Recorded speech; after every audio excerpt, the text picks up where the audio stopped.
What's the password? Welcome to the Game Master Speakeasy. Brought to you by the record button. Hello and welcome to the Game Master Speakeasy. Come in, grab a chair. If you are thirsty, wander up to the bar where today's bartender, Alfonso, will be serving beverages of age appropriateness or to your liking. I am your host, Cody, joined by... Lance. Lance here is my good buddy. He's the person who helped really get me into long-term tabletop role-playing, which is what we talk about here. We are, both of us, game masters for varying degrees of time, but if you are a tabletop role-playing player, or even just have an interest in hearing about it, maybe it's something you've always wanted to try and do, maybe you want to try game mastering, then you've especially come to the right place. But everything we talk about here today will be relevant to the hobby. Absolutely. And if you're curious, do it. Yeah. It's life-changing. It's Yeah. great fun. Yes, well, having a good first experience is life-changing. You had a terrible first experience and you came back for more. I had a lot of fun, though. My character had a terrible first experience. That's fair. So what's today's topic? We're going to talk about conflict. Yes, we will be talking about conflict in general and various scales of it, from player conflict to something a little bit grander. But before we get there, we've got a couple pieces of news to discuss. The first of which being a Paizo product, which we mentioned in the last episode. Paizo being the publisher of course, Pathfinder and Pathfinder 2 and Starfinder. We mentioned a product in the previous episode called the Book of the Dead, which is a supplement for Pathfinder that is, surprise, surprise, going to be focused about specifically the undead. So maybe it should be called the Book of the Undead. But that's too on the nose. Yeah. Well, it's going to be a big supplement that will include. It'll have a big bestiary of all sorts of things. But the news is that it got pushed back thanks to the ship apocalypse. Yep. Which is still a thing, and originally slated for March, it's now going to be released April 27th. So, amending the information we gave you last episode, the Book of the Dead will come out, at least at this time, according to the Paizo website, April 27th when the PDF will be available. Which means the rules will be available online at that time, too. You'll just have to wait a little longer, but this is Paizo we're talking about, so it's probably going to be worth the wait. Ooh, it's quality. I love the good stuff. It's worth the wait. Paizo does good work. Yeah, Creative Assembly could have... No, I shouldn't call out Creative Assembly. I've been playing Warhammer the last weekend. The new Warhammer 3 Total War game came out, and don't get me wrong, the gameplay is good, but it's buggy. Okay, yeah, I was going to say, I've seen you playing it a lot while I've been churning my way through Monster Hunter. Yes.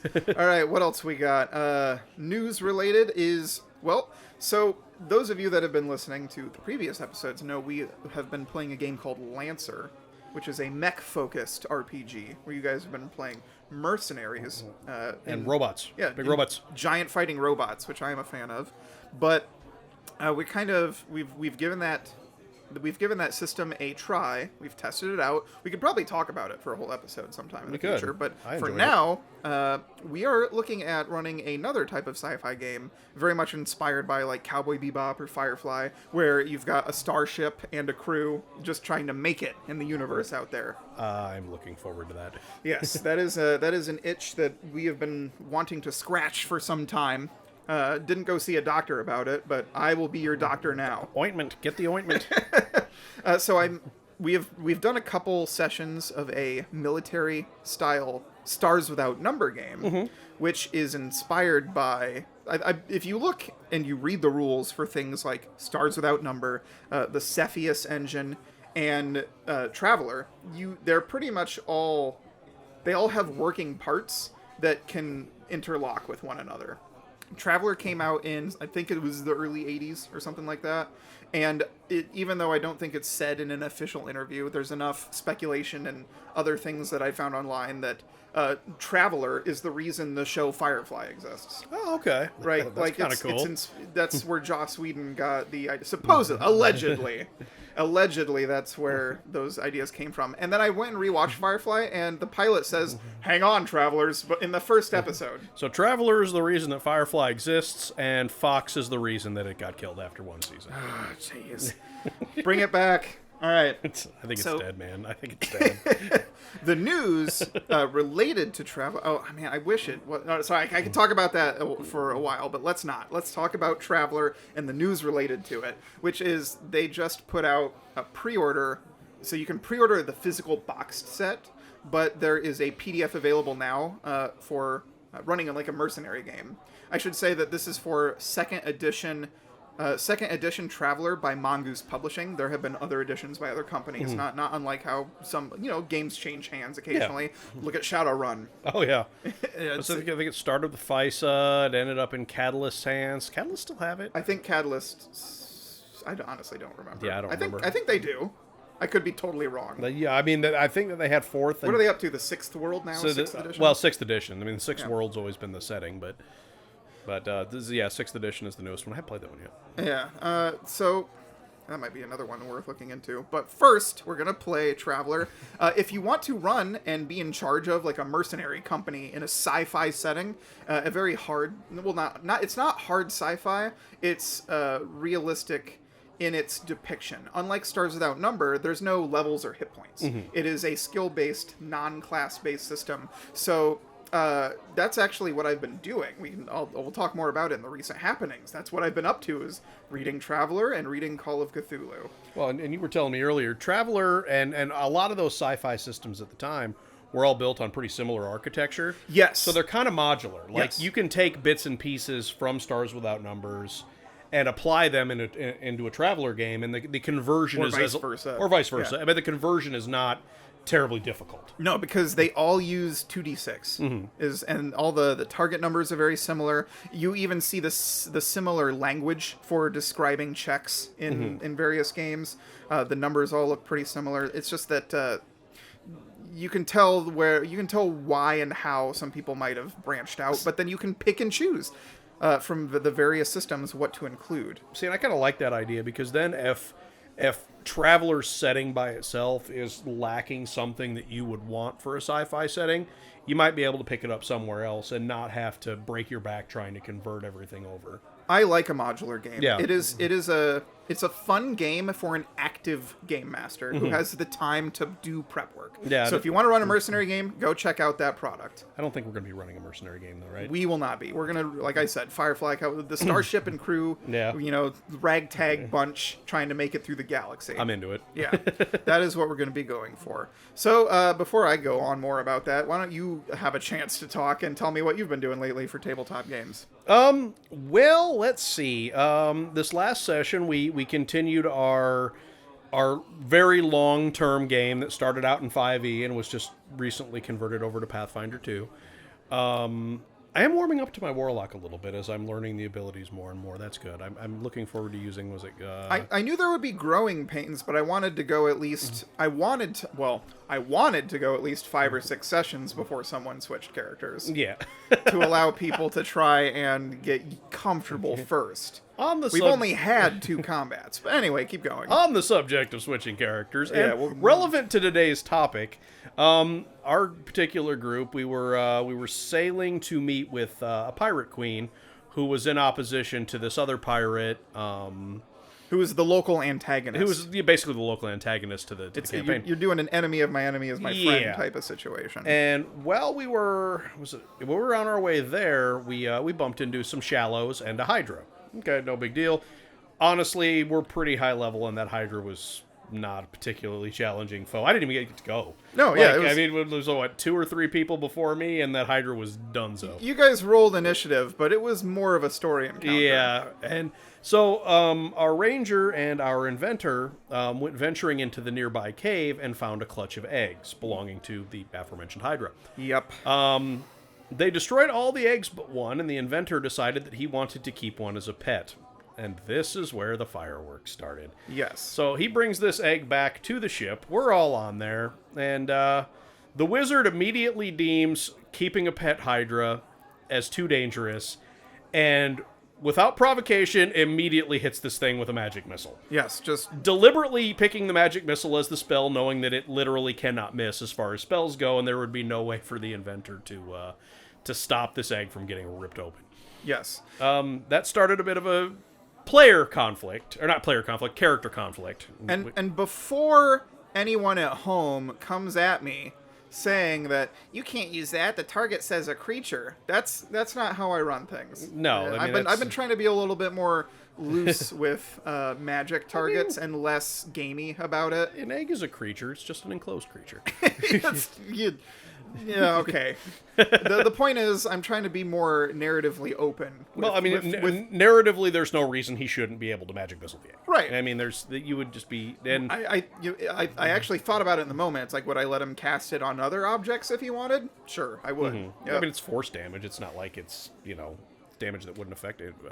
It's just it's something that, and it's funny because this decision to be more narratively open about the rules, I was inspired to be like this because of the inventor who lost his egg. Because he's run a couple GMing things, and he has a nice open flow approach to running his game. To running narratives, yeah, he does. And it makes it feel good. So I was like, hey, I'm gonna try that, and it got his egg busted. And of course, the inventor and the wizard then had a bit of a spat. No actual fighting. There was no initiative roll or no fighting between the two of them. But the inventor decided that he was going to leave and go dedicate himself to helping kind of a sub-affiliate of our team that is made up of actually former characters that we had played. They're now helping fight off some demons in a forest. So he bailed and went that direction, and we haven't seen him since. Yep. We can talk more about that once we get to the main topic. Yeah, so we're going to put a pin on it. And there it is. There's the pin.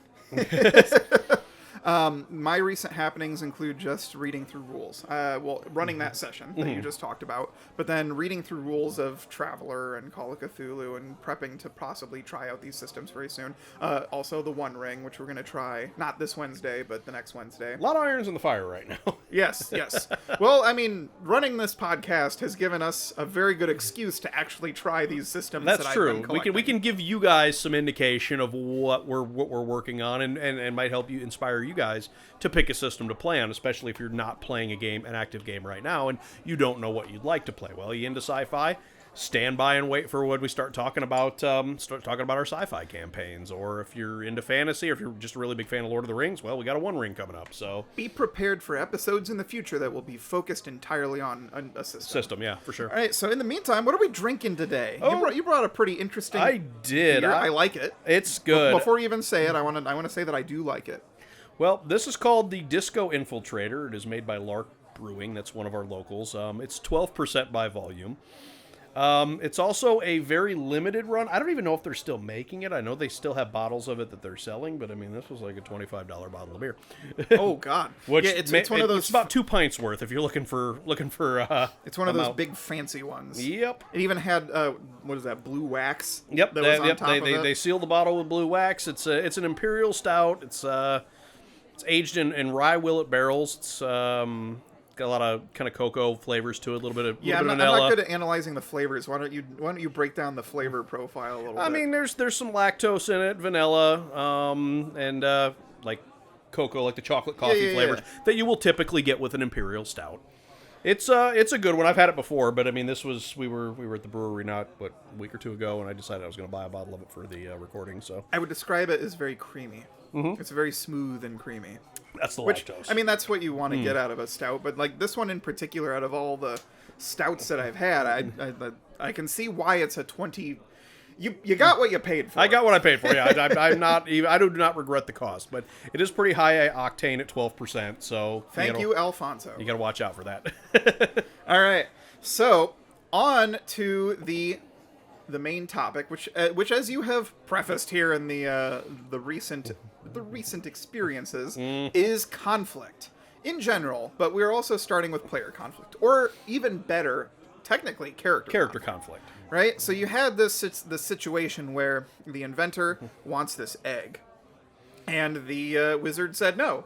He did not take the inventor's feelings into account, and it was honestly the way he went about it was disrespectful. to the not the player. I'm talking about the character. The wizard was disrespectful to the inventor. Yep. And the inventor had an outburst. There was a moment bordering. You can kind of tell a little bit when a player is irked, but I don't think the player was as irked as he roleplayed it. I think he did a really good job roleplaying it because honestly, there have been a lot of situations where this inventor has kind of gotten the shaft in more ways than one. It's become a don't meet your heroes situation. That's true. Because when this character was introduced, he had heard so many tales about the characters he's currently traveling with, and he has learned that they have flaws. And when people tell bardic tales of heroes, they only leave in the good bits. Yeah, they don't tell you about how big of a dick the wizard can be. Yeah, when he first met the wizard, didn't he try to get his autograph or something? Yeah, he was fanboying hard over the whole party. Yeah, he was fanboying real hard, and now this same wizard was a real dick to him.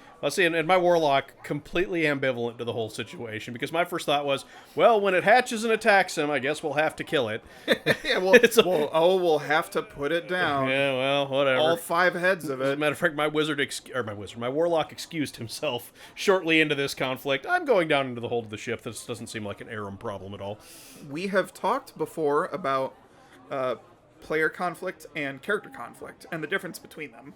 And it is an important difference, and it is one of them is good, and one of them is absolutely should not be tolerated at the table. Let's be honest. Yes, player conflict can usually, especially if it's with your friends, can usually be resolved with talking to them like humans, right? Just you see all the time posts online saying, "Oh, my player's doing X. How do I solve it?" And people say, almost every single thread, sit them down, have a and conversation. talk to them like a human. Unfortunately, some people are hard to converse with.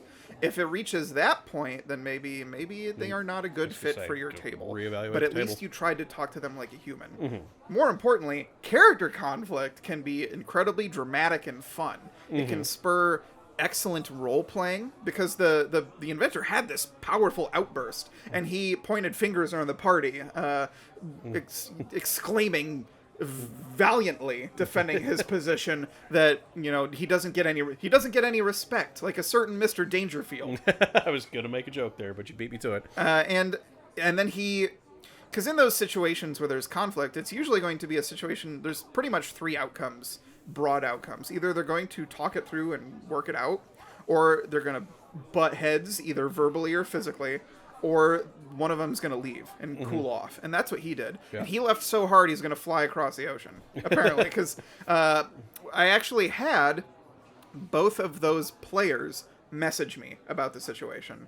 They both independently messaged me asking if it was does it need to be handled differently, what needs to happen going forward, which I think was very mature of both of them, and I appreciate both their efforts. And looking back, some valid points were made, and I think, don't get me wrong, it was a little awkward in the moment, but it's just because it was done well, I think. Well, and I'm one of those people where, when it's in game, I'll allow almost anything to get by, as long as it's between the characters and not the players. Correct. As soon as that emotional overflow starts to become a player and player issue, well, that's when you need to kind of cool everything down. But letting the characters, go nuts over something like that, I think that's fine. I think it breeds good role playing, and with the Hans story, his entire background, he ended up being an antagonist. One of the characters ended up being an antagonist for the rest of the party because of his own motivations. And it wasn't like he was deliberately evil either. It was just that's his motivations ran afoul of the rest of the parties. And I think not player conflict. I keep saying player conflict. Character conflict. I think it's fine. Yes. I don't know that I would necessarily encourage it, but if the scene calls for it.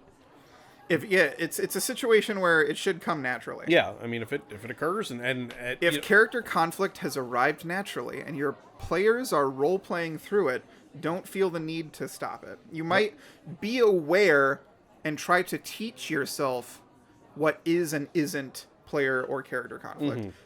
Because if it becomes player conflict, if you start to suspect that a player is acting through their like acting vicariously through their character. If they're being hostile because of an outside game reason, then you need to talk to them like a human. And then I mean here's the thing, and you can I've heard nightmares about this. I have never actually had it occur at my table. It's actually something that we can't claim really too much experience about because we've been both really lucky about the people we run for. Yeah. Now but I mean I've heard stories where we don't take that for granted. Where like character conflict will result, say, in the death of one character at the hands of another, and then the players taking this outside of game end up like the next character they make is basically like in this case, if the character who had the inventor decided that he was going to make a character literally designed to kill wizards, right? Bring that character in game, start a fight with the wizard just as an excuse to kill him. Well, now at that point you're not really role playing. Yeah. What you're doing is you're taking your frustrations because of an in-game event out on this other character through a whole nother character that shouldn't, like, if the character by default is hostile to wizards, probably shouldn't have been let in the group in the first place. Like it's like how you always told us, don't bring a Templar and an anti-Templar into the same party. Yeah, in a Deadlands Hell on Earth. If you're playing a Deadlands Hell on Earth campaign, I'm not going to let two people, one play a Templar and one play an anti-Templar, because literally by definition of the characters, by their edicts, by the whole creeds or codes they run in, they will murder each other on sight. There's no question about it. Somebody walks away, somebody's dead. I just came up with a fun idea to kickstart a Hell on Earth campaign where two players actually do that and they're okay with it, and the survivor gets to keep playing their character. Now, listen, if both the players were okay starting out that way, I would actually be okay with it. But it's just as a general rule, you don't necessarily want to, like, don't build your character by design to, like, destroy another character because you're mad. That's something that's gotten kind of out of hand. And as a GM, don't let that happen. I mean, at some point you may have to put your foot down, even if it is, character to character conflict, if it's because the character conflict is a result of player versus player animosity. So I've parroted this advice before, and not our advice, not Matt Colville's advice, not Matt Mercer's advice. None of it is supposed to be taken as gospel.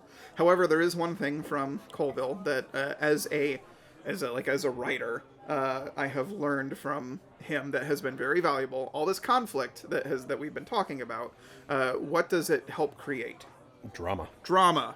If you're trying to run a narrative game, you want drama. Drama's good. Conflict is great for drama. It makes an interesting story because it's drama followed by resolution, right? Mm-hmm. So not all resolutions are satisfying. So, for example, conflict makes for a good story, and you need to think about the central conflict of your game. The central tension is another word that gets thrown around, but it is the major, or we're always going to keep coming back to, like, media. In Lord of the Rings, for example, the major conflict is good versus evil, right? So in this micro scale setting of this inter-party situation, you've got a conflict between two people. Conflict is something that you need to put into your game if it isn't already.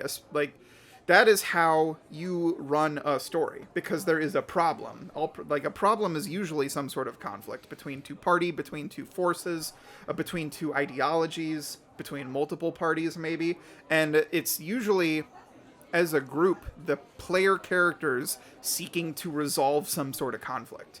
Whether it's just our characters are too poor and we need to raid the dungeon for loot, or we are going to be involved in a political intrigue game between two major houses, and those two houses are going to have this. That's going to be your central conflict of your game. Well, and to bring Lord of the Rings as an example of it, like, character conflict within these kind of stories is not unusual. I mean, no. If you were to try to break down Lord of the Rings and make every major character like a character in a tabletop RPG, I think Smeagol would have been a player character. Oh, yes. And all the important ones. Yeah, really, and his drives and motivations were different, and in some cases oppositional to the rest of the party, but he was still there until it boiled into an actual conflict. Yeah, he didn't like Sam for a whole lot of reasons. I mean, and it didn't mean that they weren't a part of the same party moving toward the same the same direction, target. if not the same end goal. I mean, he wanted the ring. That was really his goal. But, yeah. I mean, he was... I mean, don't we all? Yeah, right? I mean, who wouldn't want the Ring of Power? My girlfriend wants the ring. All right. So maybe what that brings us, like, if you look at any really good story, especially a long-running series of movies or a long-running television series, you're going to see, like, the protagonists of the story get in conflict with one another. That's not unusual in any good amount of storytelling, and it shouldn't be off limits at your table. Boromir succumbing to the taint of the ring. Oh, absolutely. I mean, that's just a really good example, because he started out as effectively a good guy, and... The goodest guy. The goodest, yeah, and then he kind of went... He is the son of Gondor. And then he kind of went dark side, and then at the end he had a little redemption arc, and then... Yeah. And then, you know what? Boromir's end is a really satisfying character. It really was. It was the whole arc for him was great. Oh, I love it. I think both in book and in the movie. I think it's an underrated arc. I think a lot of people kind of sleep on it. No, I would challenge you on this. I think a lot of people recognize. Do they? I think hope Boromir. so. I think Boromir is endeared to the nerddom because of it. I hope so. He deserves it. Yeah, it was a very quick redemption arc, but he had his redemption. Yeah, arc. well, I mean, he listened. He didn't last that long in the books either. You know, just had to go with that. So, what other kind of conflict do we want to talk about? So you've got this. We've talked about good and evil, but when you're running your tabletop game, there are multiple ones baked into Dungeons and Dragons and Pathfinder. There is a grid that has 9 squares on it that you often see memes for at one point. I hate alignment. It's the worst thing ever. Some people actually, believe it or not, Lance, some people like alignment. I don't like it. I like alignment. If you know what, you might change your tune if you were running a classic Dungeons and Dragons game where you were involving these extra planar entities because they have alignment baked into their very essence. I mean, I can see it being a necessary evil in the world, but I've never liked alignment because it always feels or too a rigid. necessary lawful good. Yeah, well. But sorry, continue. Honk honk. Yeah. All right. I'll be here all week, folks. But I mean, to me, it's always seemed a little bit on the rigid I'm end up of after things. the bard. It's a tough act to follow. Oh God. Anyway, yeah. Sorry, I keep interrupting you. You're fine. I was just complaining about alignment as I often do. Well, because you've got good and evil, but you can also have. So in my current homebrew game that we have currently put on hold, we were playing like a pirate campaign, you know, and that's kind of its own thing. There is a conflict there, but we didn't get to the core thing yet because we were kind of in Act 1. Yeah. And we've put a pin in that to, you know, try some other systems for now. But before you guys were playing Pirate Finder in the core homebrew setting I was doing, it was supposed to be Law versus Chaos because he calls it Pirate Finder because it's played on the Pathfinder system, but we're playing pirates. Yeah, well, and that's that's also become our table term for the game. Yeah, and then last Tuesday we played Victor Finder, which is Pathfinder, and the main antagonist is named Victor. Yeah, and it's that was our conversion to 5e, or from 5e to Pathfinder. So because you explained something, I just drank. No, I mean, I don't need an excuse. We don't need to keep that going. It is a 12% beer. What are some other... So let's come up with some ideas that would be good conflicts to introduce in your game. Some examples, some hooks, if you will. You might have... another one that I like is Robin Hood versus... what's the dude's name? The captain or the... Sheriff of Nottingham? Sheriff of Nottingham, yeah. So that's a Law versus Chaos situation, right? Where you've got these people, because he's a thief. He is breaking the law. But he's doing it for good reasons. It's chaotic good. Yeah, he's chaotic good. He's morally ambiguous a little bit because he's breaking the law, but he's doing it to help people. And you might introduce some of that into your game. So look for things from classic literature and classic movies, or just any movie. You can take the Empire versus the Rebels. That boils down to being the great force versus the underdog. The underdog, yeah. It's the little guy. It's an underdog story. So you can have the conflict being the little guy versus... Well, it's David and Goliath is what it is. But honestly, who brings a sling to a fist fight? I mean, well, okay, in his defense, There were not a lot of ranged weapons at the time, and Goliath was a lot bigger than he was. I wasn't good. I wouldn't want to get in a fist fight with that dude. I'd be throwing rocks at him too. Yeah, dude, those slings were they were used with pretty deadly efficiency. I did a lot of studies of those. You think about because that's what you do when you run a tabletop game. You look in depth at how slings work or how beer is brewed. Yeah, like I gotta look up how this worked in real life so I know how to put it in this game. Yeah, some other conflicts that you might use as story hooks include, I think about a more modern day setting, eminent domain. You think about the movie Up. Yeah. There's someone trying to buy out. Well, I suppose that's kind of a big guy versus a little guy thing, right? Yeah. It's just adapted to a more modern setting. So if you were running like a modern day Cthulhu game, or maybe you've got a Vampire the Masquerade game, or I guess World of Darkness, because correct me if I'm wrong, having never played it, World of Darkness can be and is usually set in present day. Generally, yeah. Okay. All right, so you might, and there's ways to look at all these old conflicts. Try and find. You can even make a list of them. And if you're trying to get ideas, make a roll chart. I love roll charts. You love your random roll charts. I love my random roll charts. So come up with a bunch of different basic concepts for conflicts, and then you can roll and apply it to whatever game you're playing in if you're trying to get ideas for making a story. Now, if you are running a pre-written adventure, the conflict is already there for you. Mm-hmm. If you're going to play the 5e Giants one, well, the conflict is that giants are running rampant, and the resolution will be stop the giants. Yeah, make the giants stop wrecking stuff. Yeah. If you are playing, there's a lot of giants and dragons in D&D. I was about to come up with another example, and it was just going to be the Tiamat adventure. Well, no, there's a giant dragon coming. You better stop the dragon. So here's your D&D conflicts. Giants are killing stuff. Make giants stop. Dragons are killing stuff. Make the dragons stop. It just kind of happens. It's fine. Yeah. So you can you can almost boil that down to a parallel with today's climate change problem. A big impending threat in the future that you need to work hard to stop. That's another type of conflict. It's something everyone has to band together and deal with, or else the dragon's gonna come, right? Tiamat's gonna come to this plane of existence and start wrecking face. See, my favorite conflicts have always been kind of the internalized moral conflict. Did you ever run Worms with us? Worms? It was one of the Deadlands adventures. Oh no, I never played. Okay, that's just the name. That's the name of it, huh? Yeah, it's I already hate it. Yeah, it's the sounds gross. It focuses on the Mojave Rattlers. And oh, never mind. That sounds awesome. Okay. For those who don't know, Mojave Rattlers are the Deadlands version of the Tremors. Tremor. Yeah, the dune worm or Tremors. Yeah. It's a desert worm. It's a big old desert worm. Yeah. Well, the spoiler alert. Yeah. For a really, really old module. Yeah. For a game that's been out for a very long time. Do you remember when we did Hell on Earth? Did I ever introduce you guys to the Wormlings? They were like humanoids. They had like the worm face and the tentacles. No. Okay.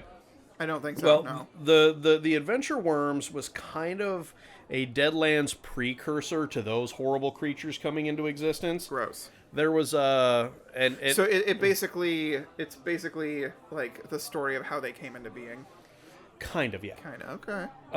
And basically the long and the short of it is there was a small town, and I'm gonna really gloss over a lot of stuff here because otherwise it would take you forever. don't want to ruin anything. Yeah, but the main character, or one of the main characters and one of the main NPCs in the story was this guy who consequently had the nickname Wormy because of a penchant for tequila. Well, he had gotten into a friend of his stash drunk and didn't realize this. This guy was an adventurer who had a bottle of alchemical solution with a small piece of a tendril from one of the actual Mojave Rattlers. No. This guy thought it was tequila, drank it. Well, it altered him in such a manner that his blood could be used by the Rattlers in order to produce wormlings. Interesting. So you end up basically going down into these worm tunnels, fighting a bunch of these massive Mojave Rattlers to find out what they're using this guy for. And as players, you realize the Rattlers are intelligent?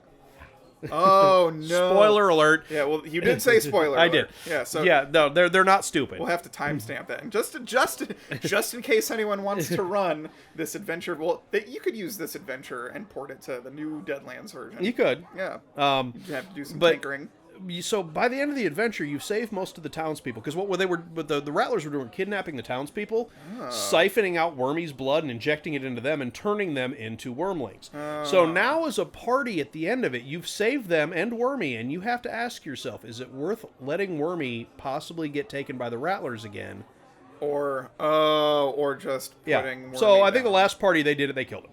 Oh, well, was Dan in the group? Probably. But I mean, why am I not But surprised? the thing is, the group had a legitimate moral conflict. Yeah, with it. because this is a dude's life. Because like, Wormy was not a bad dude. He was a bit of a drunk, but he was a nice guy. You know, he didn't deserve the situation that he'd been dealt with. But he was literally the key at this point in time to the Mojave Rattlers accelerating their plans of making human worm hybrids. Gross. And so, I mean, letting him live, the players had to say, okay, well, I mean, is this guy's life, you know, is the moral evil killing him?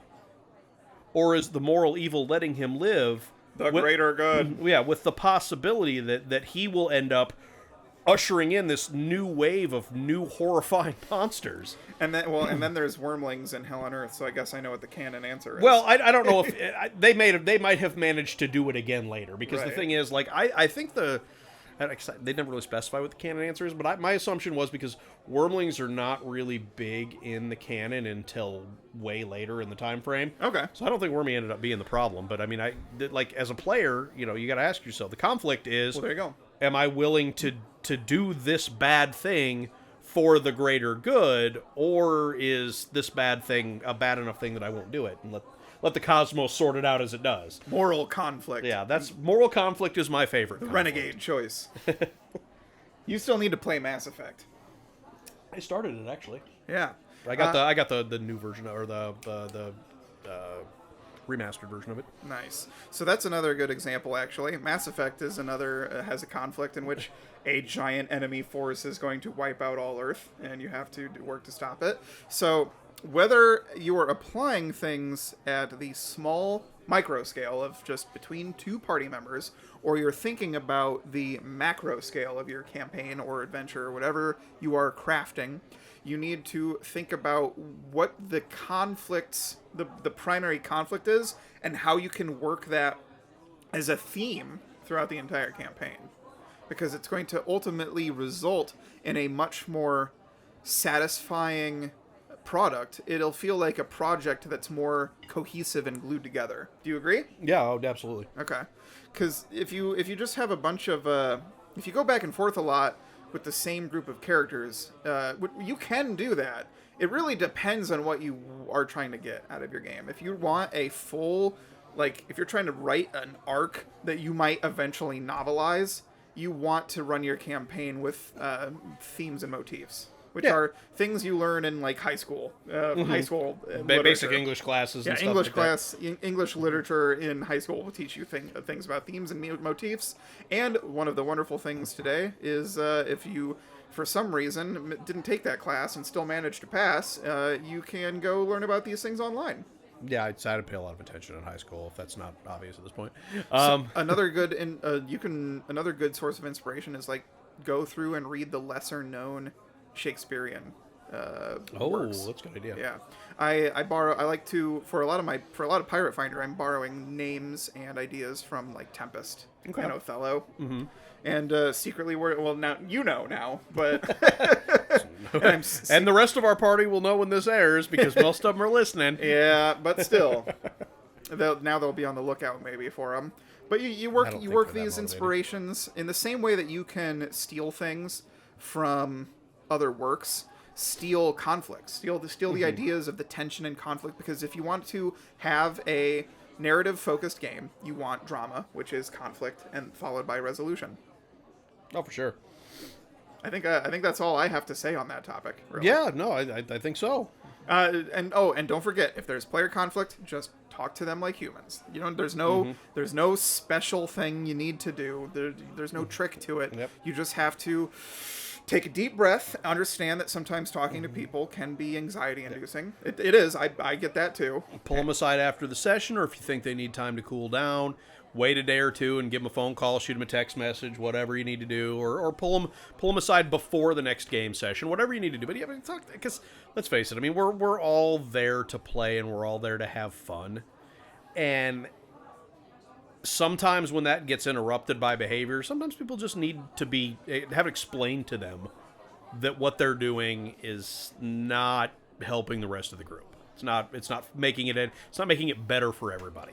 And if it's an isolated problem, like if it's a rare occurrence, it might not be something you even need to address, because we are humans and we make mistakes. If it doesn't happen frequently, you could also just let it go. Our gaming groups are better than our worst 3 sessions. Right? Yeah, absolutely. Yeah, for sure. Yeah, so if that's something to keep in mind too. If it's a pattern behavior, address it. If it happened maybe one time and it doesn't seem like anyone's bothered by it, it might be okay. You might be looking for a solution where there is no problem too. That's true.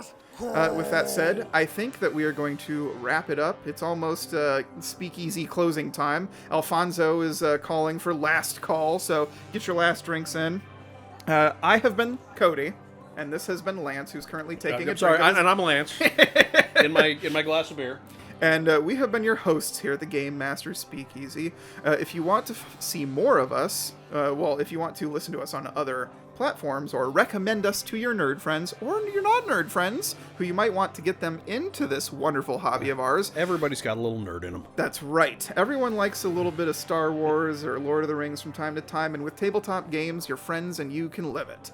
Even if it's just for a little while. So we can be wherever you listen to us. Know that we are also on YouTube, Spotify, Apple Podcast, I think Google Podcast. There was another one that came up recently. I saw on the advertisement. I honestly don't know it, but producer, do you know what the new one was? No, we'll put it in the next one. But know that Apple Podcast, Google Podcast, YouTube, Spotify. You can email us at our official email is gmspeakeasyofficial@gmail.com, and I'm going to say this right now. If you are listening to this, I have been checking this email for every time before we record. I keep checking it. No one has emailed us anything yet, not even our friends. So if you're listening to this right now, I want you to really consider it. gmspeakeasyofficial@gmail.com. All right. Or leave a comment. Or leave whatever. a comment. Just say something. We have seen the comments on YouTube. We have a few YouTube comments. But I want to answer emails on the episode. All right? So we are... you can find the Record Button group on TikTok, Facebook, Instagram, Twitter, and YouTube as well. The YouTube channel of the Record Button production group is where our YouTube videos of this are uploaded alongside our sister shows that are owned and operated by the Record Button production group, of which I have been I got to voice a super mutant on the Fallout one, and then there is a fanfic related one called Why Did I Write This, which is I've got plans to binge more of it recently, but I have been no-lifing Warhammer this last weekend. No, I guess that's probably a good thing to listen to. Anyway, that said, I want to thank you all for coming here today. Look forward to us in a couple weeks from now. If you've somehow managed to land at this episode first, we've got plenty of content beforehand. Go listen to that. Recommend us to your friends, but please, no matter what, get home safe.